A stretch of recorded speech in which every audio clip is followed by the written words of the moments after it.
Je suis devant le fort, j'attends la venue du guide pour ouvrir et je vais en profiter pour répondre à vos questions. Qui me demande s'il y a des événements culturels propres à la ville. Bien sûr, chaque année, il y a le festival des blues du fleuve organisé par Baba Mal, plutôt au mois de décembre, novembre-décembre. Vous avez des événements religieux aussi, il y a le gamou de Mbodje, il y a le gamou de Suima, bon, les grands gamous, et à côté de ça, des petites soirées culturelles organisées de temps en temps. On organise nous-mêmes à la maison quand on a des invités venus de Dakar pour montrer un peu la culture, mais en période de Ramadan, on ne tient pas ce genre d'événement. Maria Cathy qui me demande si la vie est chère ici. Du tout, du tout, du tout, du tout, du tout. Pour la simple raison que les produits qui sont consommés sont produits sur place. Certaines denrées alimentaires, ça va dépendre des saisons. Par exemple, la viande en période d'hivernage, c'est chaud. Les poulets aussi, parce qu'il fait tellement chaud qu'il est vraiment difficile d'en élever ici. Les légumes aussi en période d'hivernage, parce qu'il est difficile d'en avoir. Voilà, sinon pour le reste, non, tout est abordable. Année. Modum, le modum, modum. Komodo. Aya, frère, là, il y a Fodé. C'est la visite du fort. Je vous montre déjà.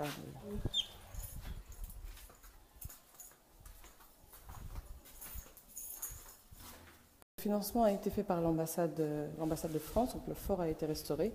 Vous voyez ici un petit tableau, un petit récapitulatif des le bureau du trésorier. Je vous montre un peu. Et Midon Bilat le coffre-fort. Avec un coffre-fort qui date de 1854. Bon, pas besoin de chercher, je suppose qu'il n'y a rien là-dedans. ils ont tout vidé, bon réflexe. Je vous montre quand même des photos du fort avant restauration. Voilà. Moi j'ai connu ça parce que je jouais ici quand j'étais petite. Voilà. Là on monte vers la résidence du gouverneur Faidherbe.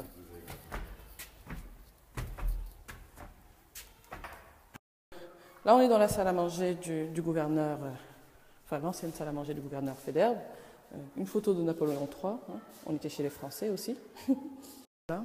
Donc, ce fort a été construit en 1854, presque en même temps que l'école, ou quelques années avant l'école. Hein. Quelques années avant l'école qu'on a visité tout à l'heure. Ouais. Et là, on est dans le bureau du gouverneur Faidherbe. Enfin, l'ancien bureau du gouverneur Faidherbe, il n'est plus là.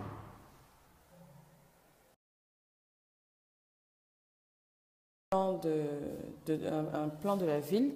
Donc nous, on est passé ici, à la cour du fleuve, l'ancienne maison Singer, la maison Guillaume Foy, télécomptoir CFAO. Le village de Tchofi. Bon, le quartier est resté avec la même appellation, c'est le quartier de Tchofi, là où j'habite, mais bon, il est là marqué, village de Tchofi.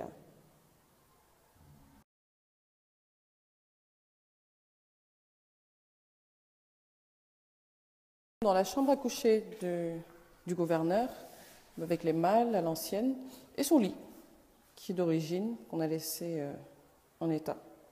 Vers l'armurerie, donc ce bâtiment que vous voyez là, qui était le lieu où étaient stockées toutes les armes, parce que ce bâtiment est un fort, il ne faut pas l'oublier non plus. Un dépôt de munitions, mais pour l'armée sénégalaise, donc un bâtiment post-colonial. Il est toujours utilisé? Non, non, il n'est plus utilisé. Bon. Mais c'est vu avant, ça c'est la traversée du Douai. Il y a un pont maintenant, le pont est là, Omar Foutiyou, mais avant, voilà ce qu'il y avait, ce petit pont. Voilà, traversée du Douai. Une photo de gendarmes sénégalais qui ont occupé le fort. Voilà. Une ancienne bâtisse coloniale ici.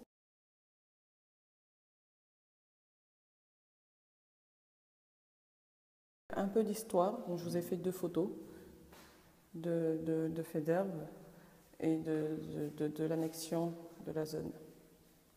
Voilà. Mon grand-père.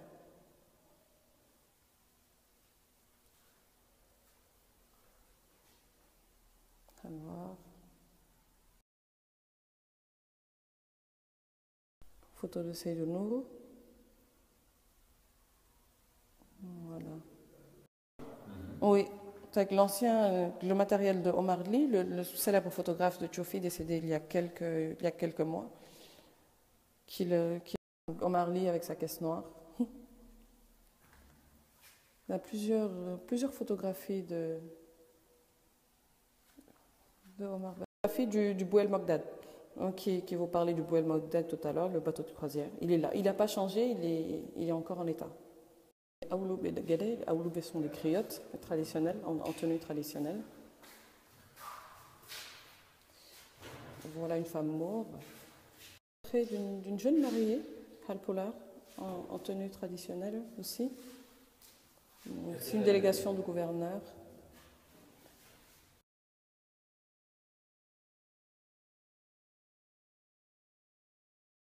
Ça, pour les serrères qui suivent ces snaps, c'était des matériaux qui appartenaient aux serrères, parce que les serrères vivaient ici avec les Halpolar.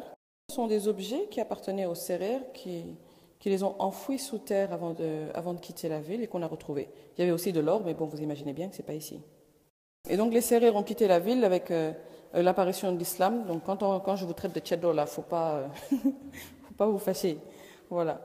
Là, vous avez l'emplacement d'anciens canons qui, heureusement, n'ont jamais servi, mais qui étaient bien là avant. Donc voilà. Donc, là, je vous prends le bâtiment vu de l'extérieur. Et là, en face, tout petit machin, là, c'était une prison militaire, une prison pour les militaires. Proche de la prison. Et si vous avez l'œil, vous remarquerez que c'est à peu près le même style que les prisons de la maison des esclaves à Gorée. Un peu.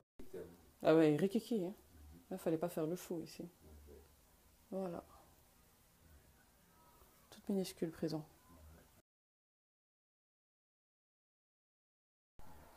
Donc, je vous prends une dernière fois le fort. Hop. Here we go. Vous avez la résidence de l'adjoint au commandant, mais bon, qui a été transformée en hôtel, donc pas trop d'histoire de ce côté-ci. Voilà. Là, je suis sortie du fort, donc la visite du fort est terminée, et je vais vers la préfecture, troisième bâtisse coloniale. Rue de la ville pendant que je roule. Donc là, la deuxième entrée de la cour du fleuve, des maisons de ce côté-ci. Voir que la ville est je vois que la ville est en pleine construction.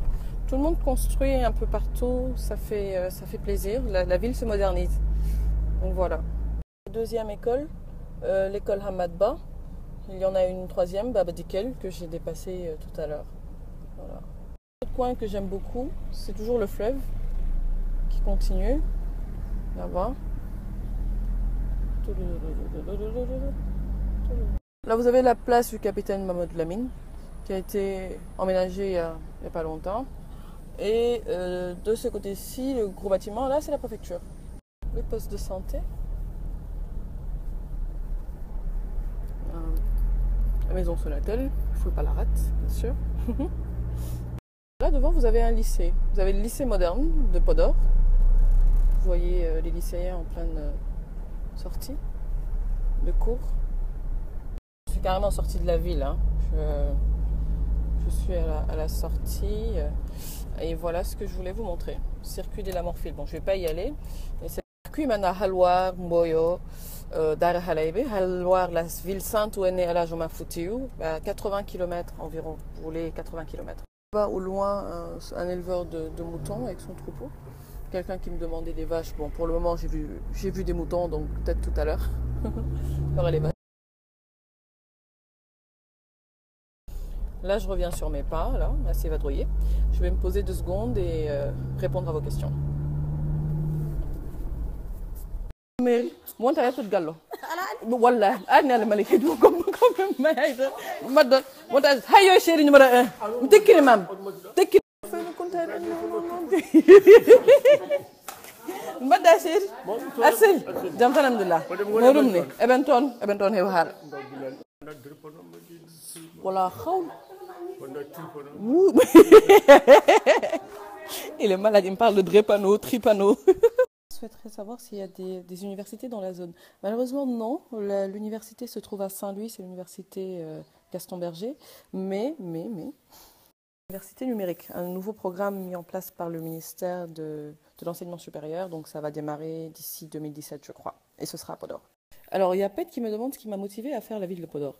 Parce que c'est une ville que je connais bien, c'est ma ville d'origine, et pour changer un peu aussi.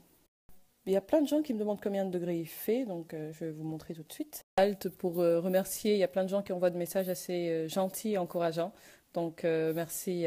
Je reproche aussi parce que Je conduis et je snappe en même temps. Écoutez, j'avais pas le choix. Donc, vraiment désolée. Mais je suis rentrée. Je suis à la maison, dans ma chambre, saine et sauve. Je me demande si je suis née à Podor. Non, moi, je suis née à Dakar. Mais mes parents sont originaires d'ici. Ma mère est née ici, a grandi ici. Bon, mon papa est né en Mauritanie, mais c'est pas loin. C'est à un jet de pierre. J'ai mis les pieds à Podor la première fois, j'avais 5 ans. Et depuis, je suis retournée toutes les grandes vacances. Et depuis que je suis rentrée au Sénégal, j'y vais pratiquement tous les mois. Quelqu'un qui me demande de parler un peu de moi, c'est vrai que ma présentation était très brève. Donc, je m'appelle Fatima Zahra Sall. Je suis sénégalaise, Halpula, donc originaire d'ici. Et je travaille à Dakar. Je suis juriste interne en cabinet d'avocat. Voilà. T'inquiète, hein, Ivanji, être maire de Podor, c'est dans mes plans. Donc, dans, dans pas longtemps, Inch'Allah. Enfin, j'espère. Qui demande combien d'heures de voiture. Nous, généralement, le chauffeur le fait entre 7 et 8 heures parce qu'il a l'habitude, il vient tous les mois depuis 86. Donc, de venir ici avec des chauffeurs qui n'avaient pas l'habitude. Et voilà, certains ont carrément mis une journée. Donc, si vous voulez venir, prenez quelqu'un qui connaît bien la zone et qui connaît bien la route surtout. De l'hospitalité des gens ici, même envers ceux qui sont d'ici. Moi, je suis une petite fille pourri gâtée. Toutes mes grand-mères m'amènent des tissus, des trucs. C'est toujours comme ça, voilà. Il y en a un qui pour faire une super robe. Et ça, c'est un cadeau de ma diamant noire. Aïe, ma diamant noire. Faux boulot. Je me fais remarquer que la ville est propre, c'est vrai. C'est dans la culture des gens ici de balayer la devanture des maisons et surtout les rues aussi. À organiser un système de ramassage et de collecte d'ordures qui fait que chaque quartier est responsable de ses déchets. Ouais, il en fait d'argent. C'est très régulier parce que c'est une ancienne ville coloniale, donc le tracé a été fait par les colons, il est assez propre. Et voilà, les gens ici sont comme ça. Donc la mairie a un projet de partenariat avec, je crois, le LuxDev, qui a un projet d'enfouissement d'ordures qui fait aussi que les ordures ne traînent pas. Toutes les ordures collectées sont traitées et transformées en compost, ensuite enfouies sous terre parfois. Je pose un ensemble de questions. Le trajet, bon, en moto, je ne conseillerais pas. Prenez une voiture, c'est plus sûr. Alors la Mauritanie, c'est juste de l'autre côté du fleuve. Donc en Mauritanie, il suffit de prendre la pirogue et de traverser, vous êtes de l'autre côté. C'est pas bien compliqué. Voilà. Qui me demande si j'ai des projets pour la ville. Oui, il y en a un qui est en cours de développement. Tiens, ça va intéresser les jeunes filles. Vous vous êtes jamais demandé le secret de la beauté des peuls en général? Alors, les peuls utilisent pour les cheveux ce qu'on appelle nebam ketcham. Nebam ketcham, c'est ce qui reste à la surface du lait quand elles ont fini de le passer et de le repasser. Et donc, c'est fini de le traiter. Et c'est ce nebam ketcham-là qui était utilisé par nos grands-mères pour les cheveux et tout ça. C'est pour ça que les peuls ont de beaux cheveux, bien doux, bien soyeux. En train de travailler à mettre une unité de production pour industrialiser ce produit pour les femmes qui le produisent, afin qu'elles puissent le revendre et avoir plein de bénéfices. Naturel et très très très nourrissant pour les cheveux. Donc si vous le connaissez, vous pouvez le mélanger avec de l'huile de karité ou de l'huile d'olive pour les cheveux, c'est nickel. Un de ces projets qui est en cours, qui est le mien. D'autres parents en ont, mais plutôt pour les champs, la riziculture, aussi la pisciculture. Mais pour le moment, voilà. Donc peut-être après, petit à petit, on viendra. Mais du côté privé, en tout cas, initiative privée, voilà ce qui est. Si on ne parle pas poulard, on a des problèmes pour s'intégrer. Non, les gens parlent le poulard ici, ils parlent aussi wolof et ils parlent aussi français. Et il y a une forte communauté maure ici. Le choix entre parler wolof, parler poulard ou parler hassania, si vous. Tono Martin qui me demande combien le trajet pour aller en Mauritanie. Je sais pas, mais ça doit pas être bien cher. J'ai jamais essayé. Je vais essayer tout à l'heure, mais ne me le dites pas à mes parents, ils me tueront. Je me demande pourquoi j'ai de gros yeux.